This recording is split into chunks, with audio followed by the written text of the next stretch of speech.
Shoftim v'shotrim tit l'cho b'chol sharecha. Judges and law enforcers, you should place in all your communities. Asher Hashem Elokecha nosin l'chol l'shvotecha. That Hashem is giving to your tribes. Shoftos of Mishpat Tzedek. So Rashi explains what is the name B'chol Shvotecha, B'chol Sharecha, B'chol Ir V'ir. All the gates means every community is in need of a rabbinic court. What is a bezdin? A bezdin, firstly, a judge is a person who's ordained. He has a very advanced level of ordination, which comes directly from Moshe Rabbeinu, generation after generation. Ordained judge, if you have the right number, are empowered to issue a verdict of the death penalty. It's a court, which is a court of 23 judges, known as Sanhedrin Ketana, the lesser court. Sanhedrin Gedola is the court which is comprised of 71 dayanim, 71 judges, where they would convene in the Lishkas HaGozes, which was the chamber of cut stone. That's alongside the sanctuary in the Beis HaMikdash. But every community, there's a question of how large the community has to be, has to have a court. A court of 23. B'chol sharecha, b'chol ir v'ir. And you have shotrim. These are the law enforcers. So Rashi also cites the Medrash. Rodin is om ach mitzvosam. They actually implement the verdict of the court. B'makil b'ritzua, even if they have to use the rod and a whip, if the people are not willing to accept the verdict of the court, they guarantee that the law is going to be enforced. Until the person agrees to uphold the judgment or the law that was passed by the court.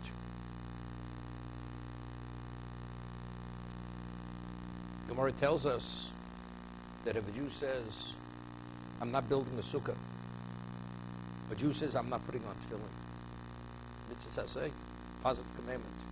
Negative commandment, person is forewarned by witnesses, and he violates the lo saseh, the negative commandment, he's subject to lashes. 39 lashes, or as many as he's able to take, up to 39. Because as the Gemara tells us, it says, ochicha. If he dies under the whip, then we're accomplishing nothing. After he receives the lashes, he still has to be ochicha, he has to be your brother, he has to be alive. So a doctor evaluates how many lashes is he able to sustain and remain alive. Maximum for each negative commandment, 39. That's a lo saseh, it's a negative commandment. Mitzvah saseh, a positive commandment. Person says, I'm not putting on tefillin, I'm not building a sukkah. So the Gemara tells us, Makin osat shetetze nafsho. They beat him until he's at the brink of death, or even till he dies. If he's not willing to agree to do the mitzvah, the court is empowered to beat him to the point, even if he dies. This is the shotrim. These are the law enforcers. You must uphold the Torah. One doesn't uphold the Torah, they have a right to put the man to death. What happens, we discussed in last week's parsha, last week's reading, the court is empowered to legislate fences to protect the Torah. What happens if a person violates a fence? Gemara tells us the court is empowered to put the man to death, even though he only violated rabbinic law. Why? It's based on the principle of pasuk, a verse in Mishlei, in Proverbs. If a man breaches the fence, he should be bitten by the snake. Meaning, when you undermine the fence, you're putting the whole system in jeopardy. If a person puts the system in jeopardy, that's the level of breach. The court has a right to rein in him, even to the point to put him to death. What distinguishes between a human being and any other living creature? Every other living creature, its function is purely instinctive. Instinctive. It has no control over its behavior.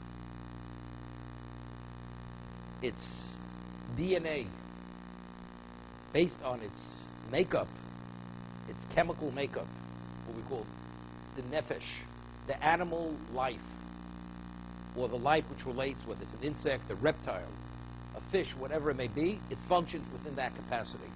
It cannot function differently. A human being, because a human being is endowed with a neshama, with a soul, a human being has the koach habechira. We have the ability to make choices. We have an inclination to behave a certain way. We have the ability to rein in on that inclination. We have a certain inertia not to do something where we should be doing it. We have the ability to override that inertia and to do it. This is, as the Sephardim explains, this is B'Tselem Elokim.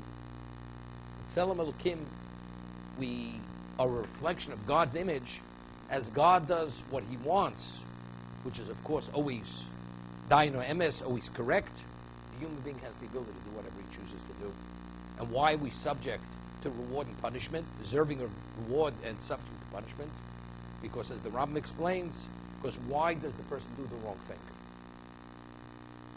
It's not instinctive, because he chose to do the wrong thing. He could have not done the wrong thing. He could have reined in. He could have suppressed it. He chose to do the wrong thing. Why did he do the right thing? Because he chose to do the right thing. So if the right is determined by his choice and the wrong is determined by his choice, it's not something which is instinctive. Therefore, he carries liability for the wrong and is deserving of reward for the good that he does. That distinguishes between a human being and every other living creature. We always say in the Fumtzar Agro, the Mishnah tells us in Pirkei Avos, according to the pain, according to the difficulty, that will determine the quality of the action. If a poor man gives a small amount of money to tzedakah, to charity, it's very difficult for him to give it. And a rich man gives that same amount. For the rich man, it's meaningless. For the poor man, it's a sacrifice. Although they gave the same dollar and it benefited the recipient identically. But since in terms of the benefactor, for one it was a sacrifice, one was not a sacrifice, the value of the action is multiples of the person where that action came easily. Of course, it's Lufum Tsaragra. Based on the difficulty, the pain, because that reveals the level of dedication the person has regarding that particular act. He's fully dedicated, even willing to sacrifice.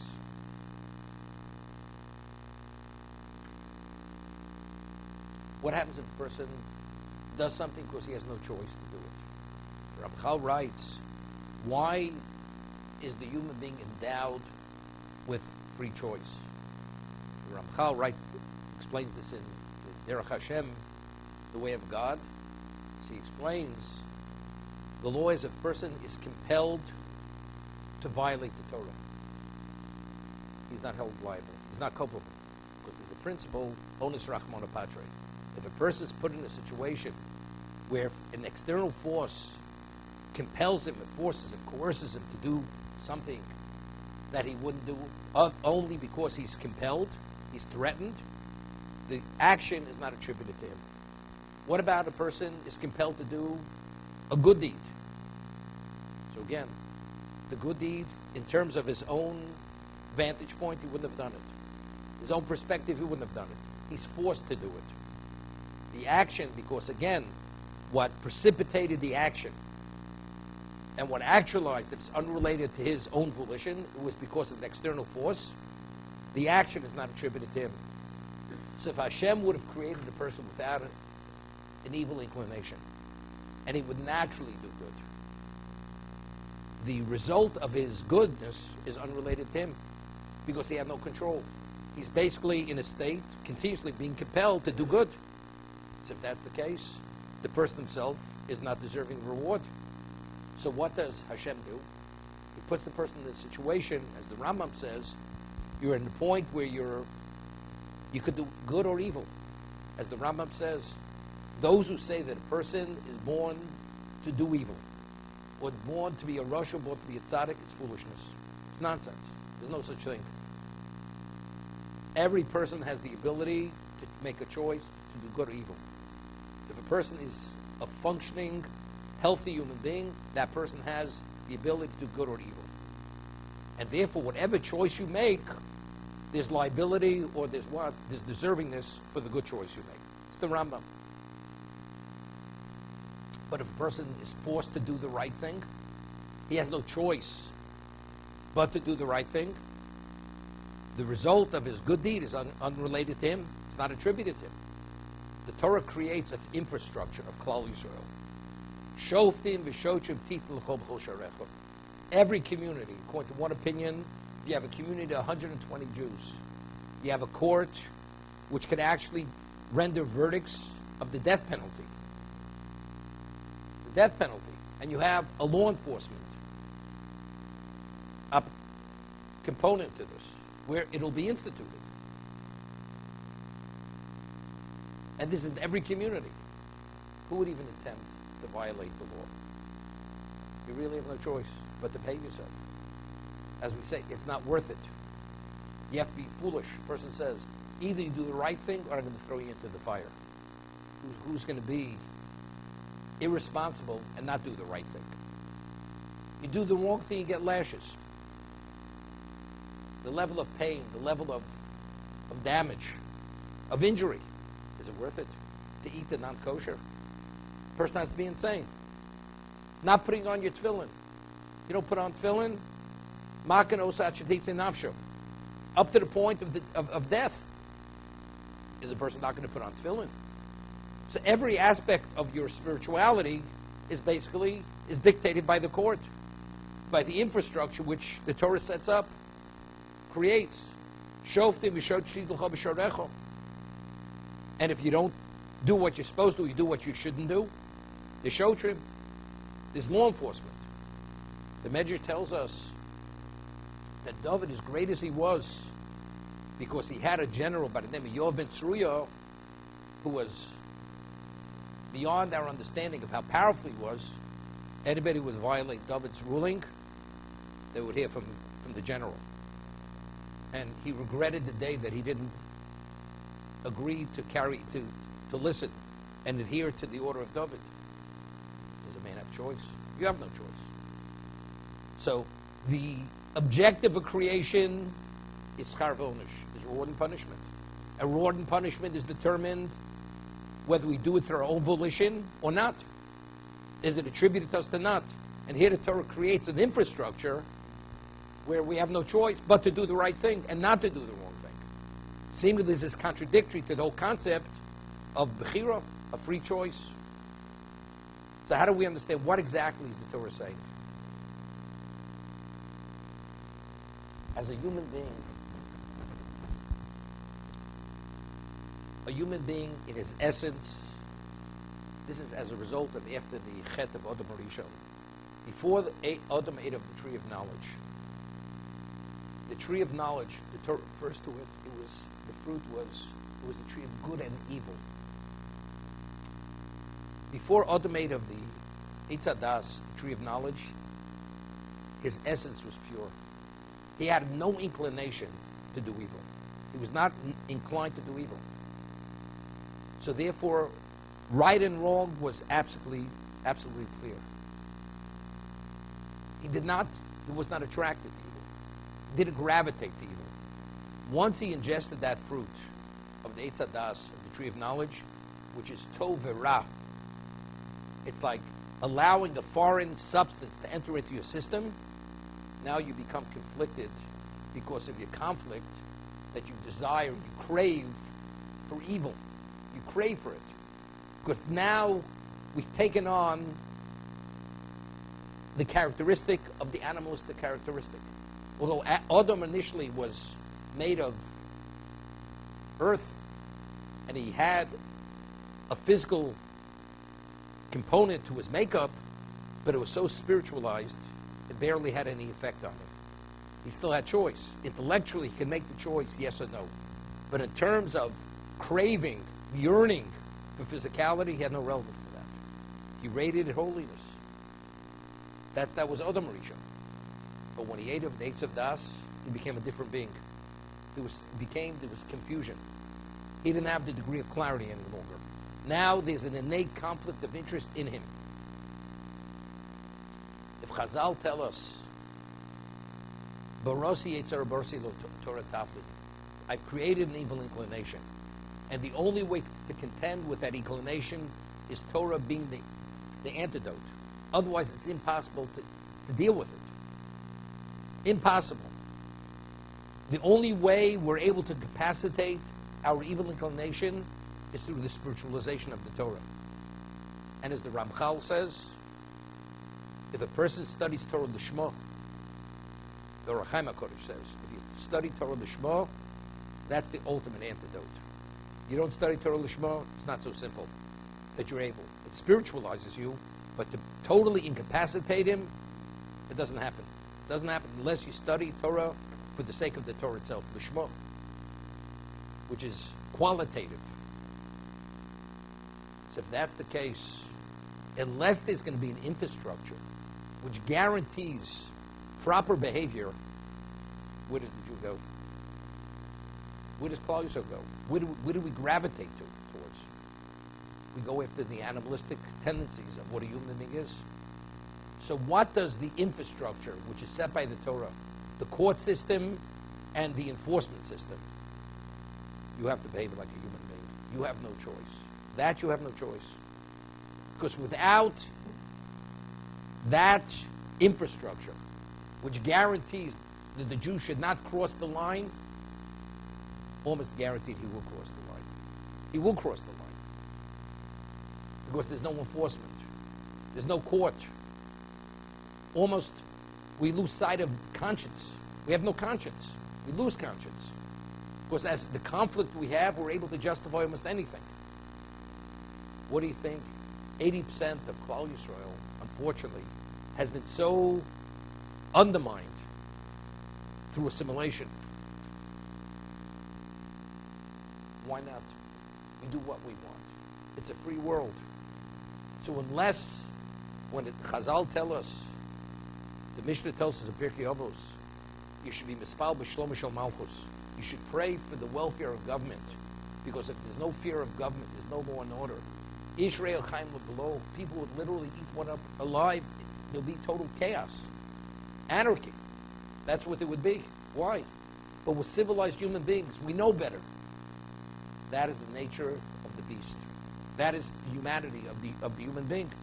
So unless there are consequences and there's an accountability, the human being is out of control. You have to have accountability. Even the non-Jew. The non-Jew has one of the Shev Mitzvot named Noach, the 7 Noahide laws, is dinim. They have to set up a judicial system. The judicial system is not our judicial system. They must have a judicial system. Minimally, that they should abide by the 7 Noahide laws. Not only the 7, if they want to legislate or promulgate other laws, if the person should violate those laws, it's punished by death, even for the non-Jew. You have to have a legal system. Without a legal system, the human being cannot function as a responsible being. He becomes no different than the animal. He becomes more vicious than the animal. He becomes a predator. So the Jew, even more so, that in terms of the specifics of our spirituality, which have to be addressed, unless we have this infrastructure, which will guarantee, at least in behavior, we behave as a human being who has the Tzelem Elokim, we're lost. Therefore, Shoftim, even a community that has as few as 120 people, you have to have Shoftim b'Shochim. You have to have a court which can even issue verdicts of death penalty, and an enforcement system to enforce, whether it's lashes, whether it's penalty, whatever it may be. Whether it's compelling a person to the mitzvah to put on tefillin if he doesn't want to put on tefillin. So how does choice manifest itself? Choice manifests itself not in whether you do or you don't do, but choice mainly manifests itself in qualitative Judaism. How do you serve Hashem? Do you serve Hashem lishma, or do you serve Hashem shelo lishma? How do you serve God? Do you do it for the sake of the mitzvah, or do you do it because I have no choice but to do the mitzvah? That's the question. That's the choice each of us have. The ascent is endless. The descent there's a cutoff point. You can't go below baseline Judaism because the court will not allow it. They will enforce that.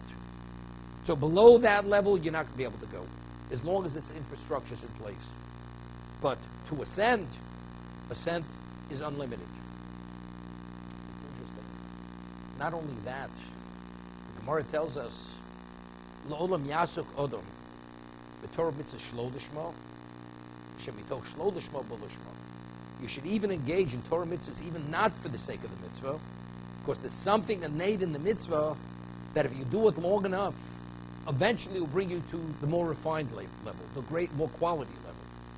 So if the infrastructure of Klal Yisrael is Shoftim v'Shotrim, we have no choice. Okay, so do it without a choice. Do it Shelo Lishma. Do it not because you want to do it. You're compelled to do it. But factually, you're going through the motion of doing the right thing. You do the right thing. There's the famous chinuch. The chinuch tells us in regard to the negative provision that regarding the Korban Pesach, you're not permitted to break the bone to remove the marrow from the bone. Although marrow is meat, so you think you should break the bone to remove the marrow. But there's a negative commandment, etzem lo sishkru bo. You're not permitted to break the bone to remove the marrow. So the chinuch asks, why? If actually the marrow is meat, why shouldn't that be included in the mitzvah of achilas korban pesach, eating the meat of the Paschal lamb? What does Torah prohibit you to break the bone to remove the marrow? So the chinuch explains. He says that question is that you're asking that question. It's not as a result of understanding what life is about. If you really understand what life is about, you realize it's a baseless question. Why? When we celebrate Pesach and we eat the Korban Pesach, what do we celebrate? Freedom. A free man. We become nobility. Klal Yisrael are nobility now. A person of nobility, does he gnaw on bones? He doesn't gnaw on bones. Who gnaws on a bone? A dog gnaws on a bone. Therefore, so you'd say, does it really, will it affect us negatively if we gnaw on the bone and extract the marrow? So that's what he says. He says that is asked because you really don't understand what life is about. Because he says there's a known principle. These are famous words of the chinuch. Adam nifal k'fi podosov. A man is a product of his actions. The way we behave, that's what we become. And he explains, he says, you have a person who's a tzaddik, and you compel him to do acts of evil against his will. He's a tzaddik, he doesn't want to do evil. But you force him and you compel him to do acts of evil. Over time, he will become evil. The action itself, although the intent is not there, but just going through the motion of doing acts of evil, he will become evil. And he says, if you take an evil person and you compel him to do acts of righteousness, of tzidkus, over time, he will become a tzaddik. That's the chinuch. Therefore, if here we're demonstrating freedom, nobility, you gnaw on those bones, it will interfere with your development as that free person, as that noble person. It will diminish your stature because dogs gnaw on bones, not freedom. This is the chinuch. Adam nifal k'fi palosa. So according to the chinuch, the infrastructure. Person, do I have a choice that I must observe the Shabbos? Do I have a choice I must eat kashrus? Do I have a choice I must study Torah? Do I have a choice I must put on tefillin? I have no choice. Don't have a choice. But you do the right thing long enough, there's Adam nifal k'fi palosa. Man is a product of his behavior. If your behavior continues to be positive long enough, ultimately you're going to be impacted. You're going to be affected by it. And it will ignite something within you that you'll begin understanding the value of what you're doing. And understanding its value, we're taking it up another notch. Now we're talking about the degree of lishma. Now you're doing it for the sake of the mitzvah, because you appreciate what it is. There's Adam nifal, so the infrastructure, without the infrastructure, because of the innateness of a human being, being the behemoth, being the animal, we have to be controlled. What guarantees that control? Consequence. This is having mispalel b'shlom b'shel malchus. You have to pray for the welfare of government.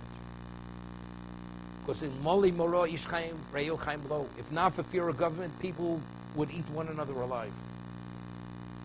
That's exactly what Shoftim Shoftim is. But of course, our system is a different system than the secular system, secular courts. The Rambam, we find that Shem was a prince of Canaan. He saw Leah, he saw Dinah, the daughter of Yaakov, and he raped her. And he took her. Shimon and Levi, they heard what happened. They were incensed, and they went and they destroyed the community. They killed all the males. On the third day, after they had Milah, Bris Milah, it's chas v'sholem, it's not considered genocide what they had done. But why was Yaakov upset with them? It's clear from just the story, the way the story reads in the Torah, in the Psukim, because he says, don't you realize we're a handful of people, we're a small family, we're surrounded by all these nations. They will destroy us. What you did is irresponsible. That was Yaakov's claim. Your anger, he orur apam, he cursed their anger. He cursed their wrath. He didn't curse them, he cursed their wrath. Your behavior was irresponsible. He's not saying, chas v'sholem, you're murderers. So the question is, why not? Why aren't they murderers? Why did the community deserve to be killed? So the Rambam explains, one of the seven Shev Mitzvah Noach is dinim, meaning establishing a judicial system. And actually, when a person violates any one of the Shev Mitzvah Noach, the 7 Noahide laws, he has to be prosecuted. The community had an obligation to prosecute Shem for raping Dinah. Why didn't they? So that means every member of the Shem community, they did not uphold the mitzvah of the judicial system. The court did not act responsibly. A non-Jew for violating any one of the Shev Mitzvah Noach is punishable by death. Therefore, they had a right to kill every one of the men in Shechem, in that community. So again, even the non-Jew, unless he's maintained, understands that there's a consequence, there's a ramification, and that there's a liability, Ishrei Chaim below. They will be predators. They'll be worse than predators. A human being is uncontrollable. It's interesting. You find, Gemara tells us, Sanhedrin, that Eliezer, Eved Avram, had to go to visit the city of Sodom. He had a certain agency. He had to go for his master, Avram. He went to Sodom. So we know Sodom, when it came to justice, it was legislated and promulgated from such a warped, perverted mind. It's hard to believe how these people believed what right was and what wrong was. So he comes to Shechem, he comes to Sodom. Eliezer is the slave of Avram, and the man comes with a club and attacks him and injures him.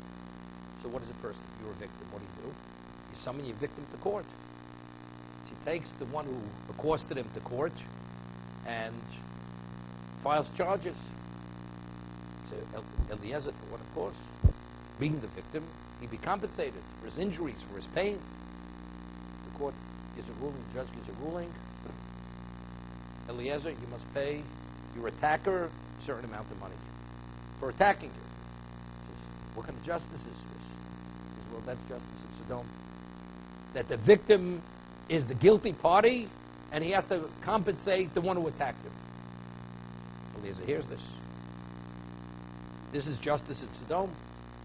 So Eliezer says to his attacker, he says, do me a favor, let me borrow your club. He takes the club, he beats up the judge. He says, now you pay my debt. That, if we're saying, as a human being, even the Gentile, who doesn't have the degree of obligation of a Jew, but minimally you're bound to the Shev Mitzvah Noach. You're bound to the 7 Noahide laws. What happens if factually the safeguard to keep things based on a normal level, even that becomes corrupted? That becomes perverted. It's warped. What's going to control Sodom? They're out of control. Without justice, there is no society. But we have our own understanding of justice. That's not justice. Has no relevance, it has no semblance of justice.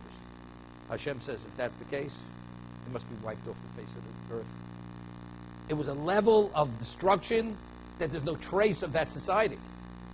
That's the understanding. So even the non-Jew, dinim is a crucial component to guarantee the survival of society.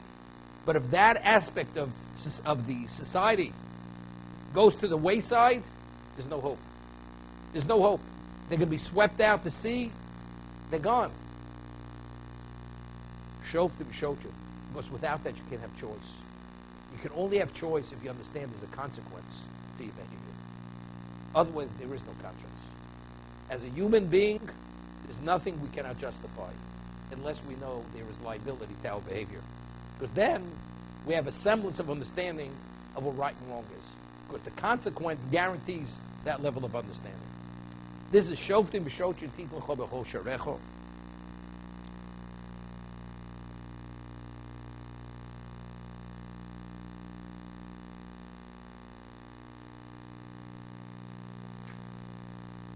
It's interesting.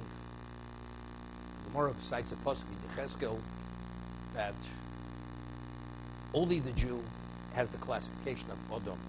Atem kriyim Odom, ve'em lo kriyim Odom. We have the classification of Odom. What does it mean we have the classification of Odom? Meaning the role, the one who's responsible to address the objective of creation was Odom Rishon. Was the first human being who was the creation of God, was God's handiwork. He became putrefied, corrupted when he ate of the Eitz Hadas.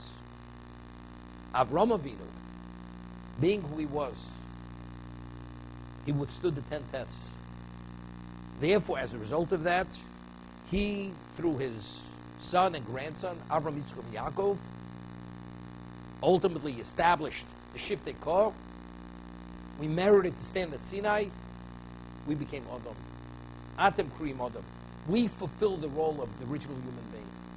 We have that responsibility. Now, why do we have that responsibility? Because we achieved the level of purification, of control, that we're able to address what Adam originally was able to address. Adam initially, as I said, he was pure. But when he ingested the tree of knowledge, which was Tov Ra, he had an innate attraction to evil. There was a level of confusion. He no longer could be responsible sufficiently to address the objective of creation. Klal Yisrael achieved that. At Sinai, we achieved that. As the Torah says, that at Sinai was poskuzu mosan, it was vaporized. The impurity of the snake was vaporized.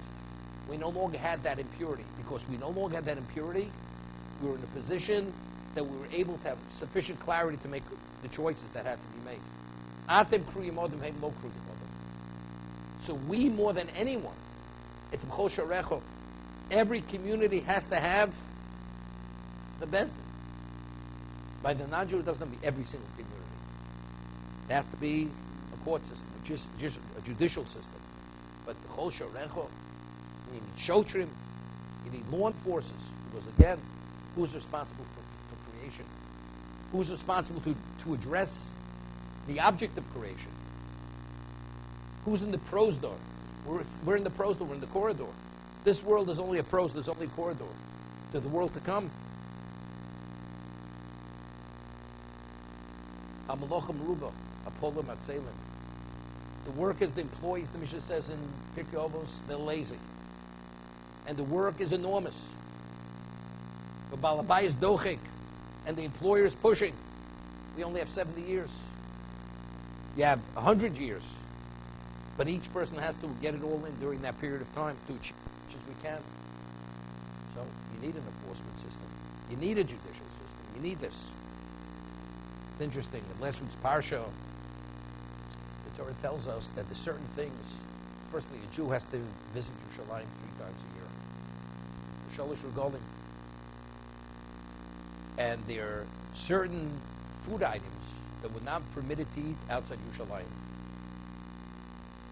A sacrifice, a bechor, firstborn of a kosher species, a domestic kosher species, has to be taken to be eaten in Yerushalayim. Masasheni, that's the second 10% during certain years of the sabbatical cycle. It has a kedusha, it has a holiness, it has to be taken to Yerushalayim. So the Torah tells us, you will eat them, these various items, before Hashem Elokecha, in the location that He chooses to allow His name to dwell. What are they? Maser Degoncha, Tiroshcha Yitzarecha, the maser of the grain, the wine, the oil, Bechoros Bekorcha, the firstborn of the cattle, of the sheep. And why must you eat it in Yerushalayim? Laman tilmad liyiros Hashem Elokecha kol hayomim. The reason why you must take to Yerushalayim, that you should learn to fear God all your days. Going to Yerushalayim and partaking of these various food items, which are limited to Yerushalayim, is to learn liyiros Hashem Elokecha. What was it? The moment you walked to Yerushalayim, you were infused and exposed to such a intensity of kedusha, holiness. Is that what automatically it somehow perked our emotion or senses that way to sense Hashem's presence? It's not the case. We find the Gemara tells us if you went into the sanctuary, what we call the Azorah, that's where you had a sense of God's presence. In Yerushalayim, even though it's the holiest city in existence, but you don't have that sense. So how by going to Yerushalayim, you were within the wall, it's tilmad liyiros Hashem Elokecha kol hayomim. So over here, Ibn Ezra says, tilmad hatam ki kasher telech al mokam hakovod sham yilamducha. If you go to that location of glory, they will teach you. And it's unclear what are we going to teach you. So the Siforno says, tilmad liyiro ki b'mokam hanifcho lemigdosh yebezdin hagodol lahovin lahovis. Where's the Sanhedrin Gedolah located? On the Temple Mount. If you have any issue of Torah which is unclear, they will illuminate it, they will elucidate it. They'll give you a clear understanding of what your obligation is. There's no gray. When you go to the Sanhedrin Gedolah, everything is black and white. This is permitted, that's not permitted. Through having your responsibility established in the most clear understanding, that will cause you liyiros Hashem Elokecha. That will cause you to fear God. This is similar to the Rabbeinu Yonah in his commentary on Brochos writes that regarding an Osham Todoi, person eats fat and he's not sure did he eat kosher fat, did he eat not kosher fat. If you eat non-kosher fat, which is classified as chaylev, it carries the liability of spiritual excision. One has to be the chatos. Sin orphan if you eat it inadvertently. If you eat kosher fat, it's kosher. Person had 2 pieces of fat, he's not sure which one did he eat. Did he eat the kosher or did he eat the non-kosher? So the Torah says he must bring an osham tovui, a guilt offering, which is a questionable guilt offering, to cover himself just in case he ate the non-kosher fat. It has a minimal amount price. He has to spend a certain amount of money. You want to bring an offering, it's irrelevant what it costs, as long as it meets the criteria of not being blemished, being the right species. But the osham tolui, it must cost you a certain minimal amount financially. So no, Rabbeinu Yonah says, why? When a person is always put into question, did he do the right thing or the wrong thing? We always give ourselves the benefit of the doubt.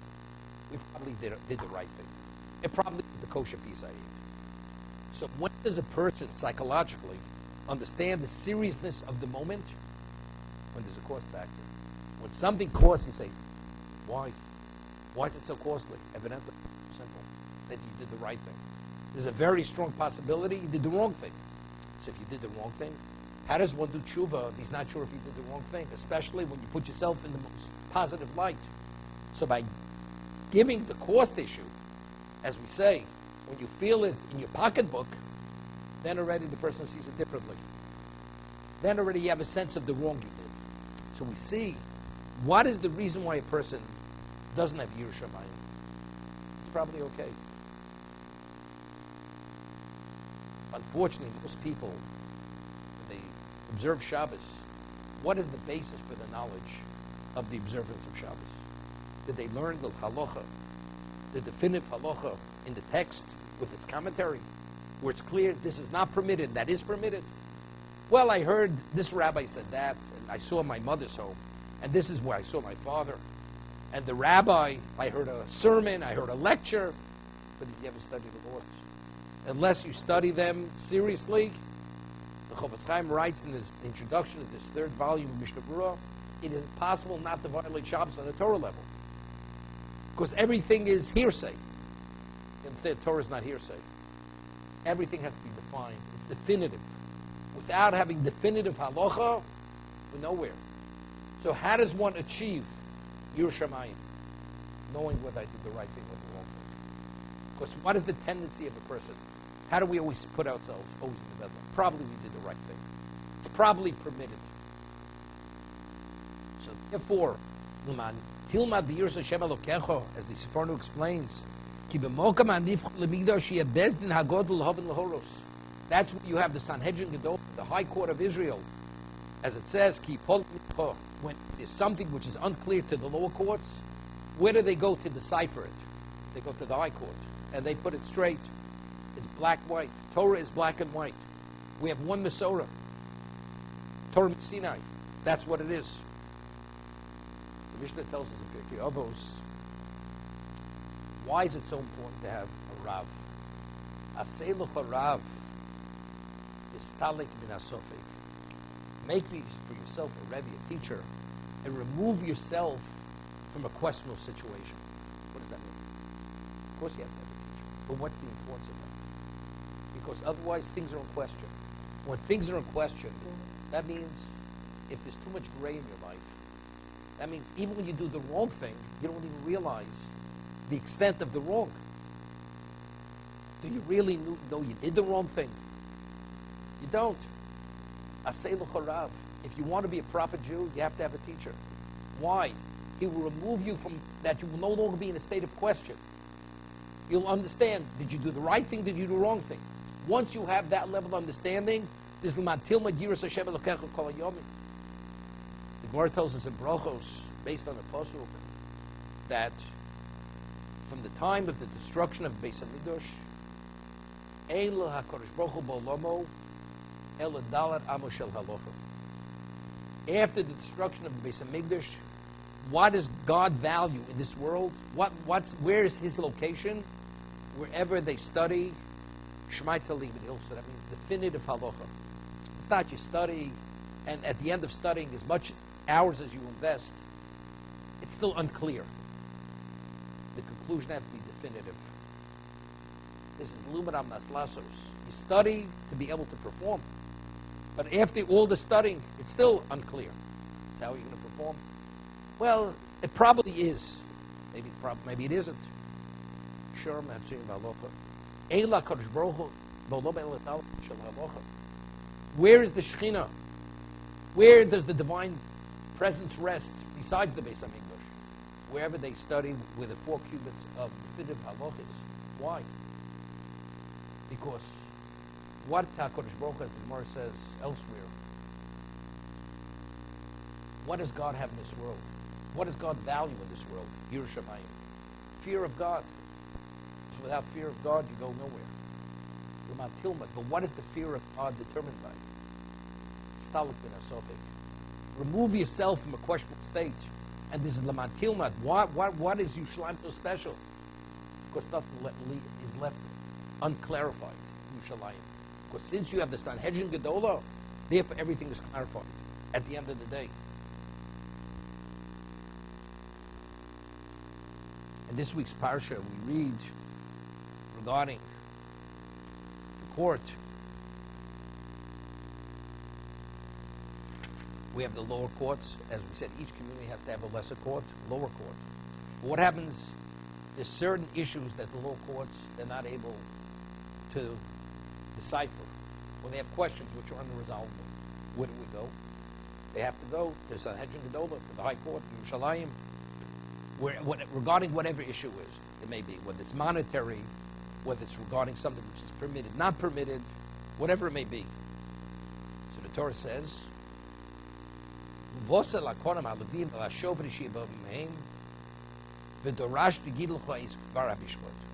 to the High Court, and they will tell you what the Dvar HaMishpat is, what the law is.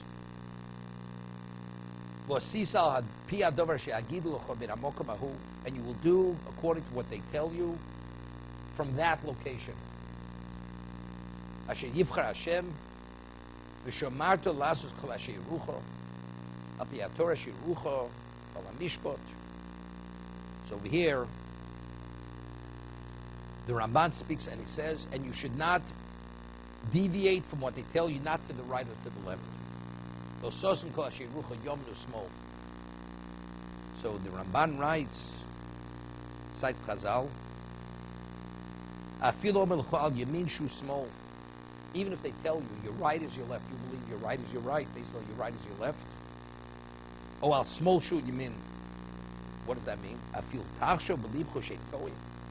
Even if you believe what they're telling you is the wrong thing, you believe you know better than they know.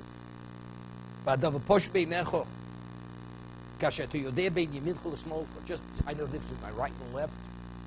Of course this is permitted. How could they tell me it's not permitted? Regardless of what you believe, if they tell you it's not permitted, it's not permitted. And if what you believe is not permitted, it is permitted. A story many years ago. A person came, called Tshuva, and he was in medical school. And when he wanted to spend some time studying, so he studied in yeshiva, near yeshiva in Brooklyn. And his parents very much wanted him to finish medical school and do a residency. So he went to speak to Rabbi Yaakov, Rabbi Kalatsky. Rabbi Yaakov, who was one of the leading Torah sages at that time, says to this person who was about Tshuva, you should finish medical school, and you should do your residency. You should not continue learning. You'll take out a certain amount of time every day, learn, but you should finish your medical school, residency, and become a doctor. That was it, he told him. So about 2-3 years after Rabbi Yaakov gave him this advice, he was at my home, and I wasn't aware of this. He tells me the story. So I said, did you hear what Rabbi Yaakov said to you? He says, I haven't yet. I didn't follow his advice. I said, why? He says, I have an obligation to learn. I'm supposed to sit and study. What are we supposed to sit and study? You don't think Rabbi Kalatsky Zecher Tzach Lebrocha understands what the obligation to sit and study Torah is? You don't think he understands it better than you'll ever understand it in your lifetime? And he's telling you, but how could I? But I have to learn. What do you mean you have to learn? So what you think is wrong, he tells you it's right. So even if they tell you your left is your right and your right is your left, you don't know the difference between your right and left. You think you understand, you don't begin understanding. This is Kol Asher Yerucha. That's exactly what it is. How could the rabbi tell me this? Seems to be, I won't be sufficiently religious. You don't understand what it means to serve Hashem. He understands what it means to serve Hashem. So he says, the Ramban, HaTzorech b'mitzvah azos godel mod. He says the need that you must follow what the Sanhedrin says is crucial. It's crucial for the survival of Klal Yisrael. Ki HaTorah nitno lonu b'chsav. The Torah was given to us in writing. V'yadu shlo yishtabu hadiyos b'chol hadvarim nolodim. Everybody has his own understanding of whatever it is. You see something. What did you see? 10 people saw it. Each person has his own understanding and view of what he saw. But it's the same thing. No two minds are exactly identical to the other. So what do you have? You have disputes immediately. Everybody doesn't agree. V'tasa Torah kama Toros. So how many religions? We're going to have endless religions. So you have to have one body of law to determine what it is. V'chotach lona aksav adin shenishva lebezna agodol omed lefnei Hashem b'mokom asher yivchar v'chol asher yomru lonu b'ferish Torah. So the Torah rules. You're bound by the high court of Klal Yisrael, who they convene in the location of the divine presence in the sanctuary, alongside the sanctuary. And he said, and God says, they are the final word on what the Torah says, regardless of what you think. Whether they're telling us this is the transmission, this is directly the transmission from God to Moshe.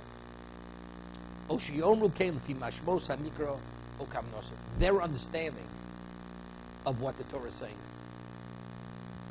Then other things come up which didn't exist in Moshe Rabbeinu's time.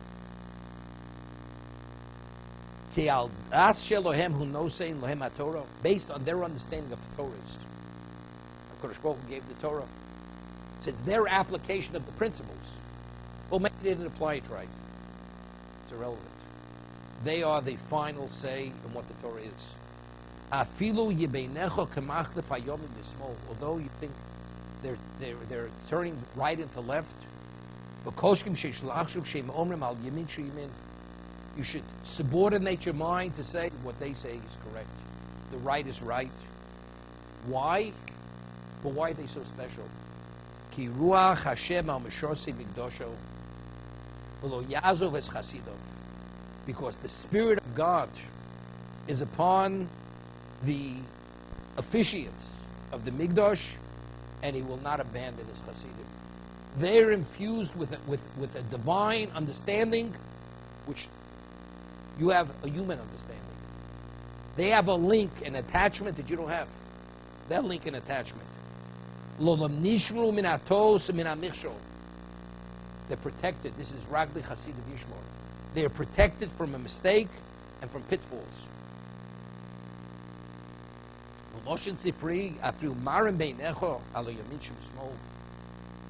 Even if they show you the right is left and the left is right, you must subordinate yourself to them. It's a known fact. Moshe Feinstein, who was the decider of the generation, he wrote thousands of responsa in every aspect of halacha. It was known Rav Moshe Feinstein never retracted one psak halacha he ever gave. You're only human. Rav Moshe Feinstein was known as a very humble person. Very. He was known, he was renowned for his humility. Rav Moshe Feinstein never retracted a psak. The world could have stood against him. He was steadfast in his ruling because he believed he was right. It seems to be contradictory, chas v'sholom, to his humility. He had a siyata d'shmaya. He had his divine assistance that he saw it right. He saw it right because he's Mishar Seyelyo, a person who was a dimension of tzaddik and so immersed in Torah. His mind is so spiritualized, his emotion. He was dedicated to Kavod Shemayim to such a degree, it's Ragli Chasidim Yishmor. Hashem watches the feet of the Hasidim. It was also known, the Chassam Sofer. The Chassam Sofer who lived in the latter part of the 1700s, 1800s. He was the decider of his generation. He wrote thousands and thousands of responses to the Chassam Sofer. And it was known. He wrote the moment he would get the question, immediately. He would respond. He was a prolific writer. Never retracted one of his decisions, his halachic decisions. Had a special siyata d'shmaya, Chassam Sofer. You know, Talmud, primary Talmud of Nosson Adler, of the Law. He had very special rabbeim. From his childhood, he was a holy man. He was a Kodesh. He already was a Kabbalist as a teenager. He was mentored in all these aspects. Ragli Chasidim Yishmor. So these are these people. So what is the Sanhedrin Gedolah? The High Court. This is especially Elokim Nitzav Ba'askel, who convenes with the Bezdin. And it's Elokim, God, they see through the eyes of God. This is even the Sanhedrin Ketana, the lower court. So the higher court which they convene on the Temple Mount in the alongside the sanctuary, the Lishkas Agozes, is even more so, as it says in the Pasuk.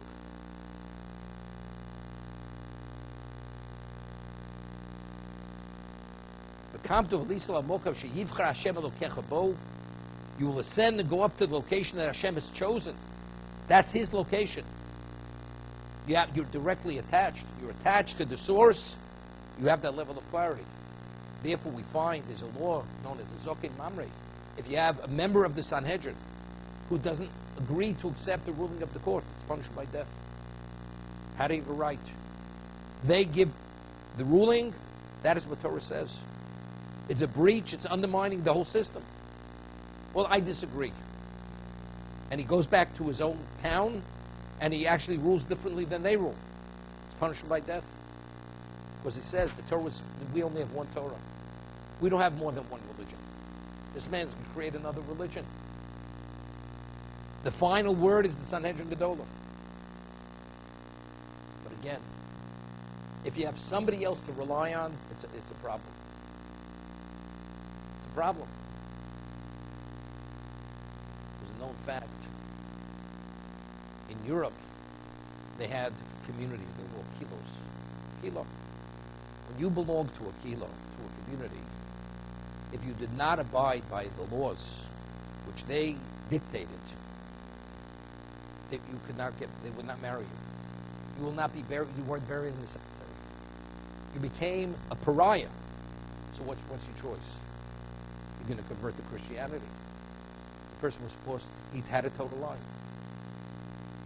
Once the Kila concept was disrupted, where multiple different communities moved to large cities, the rabbi, I disagree with the rabbi, go to another rabbi. You pick and choose your rabbi. The moment you pick and choose your rabbi and your community, you're no longer bound. There's no one way. This is part of Golus. This is part of the exile.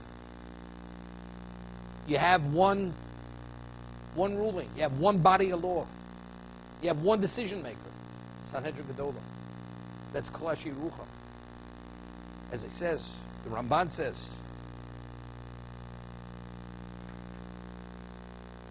Bina Yirbu HaMachlokes V'tasa Torah Kama Toros.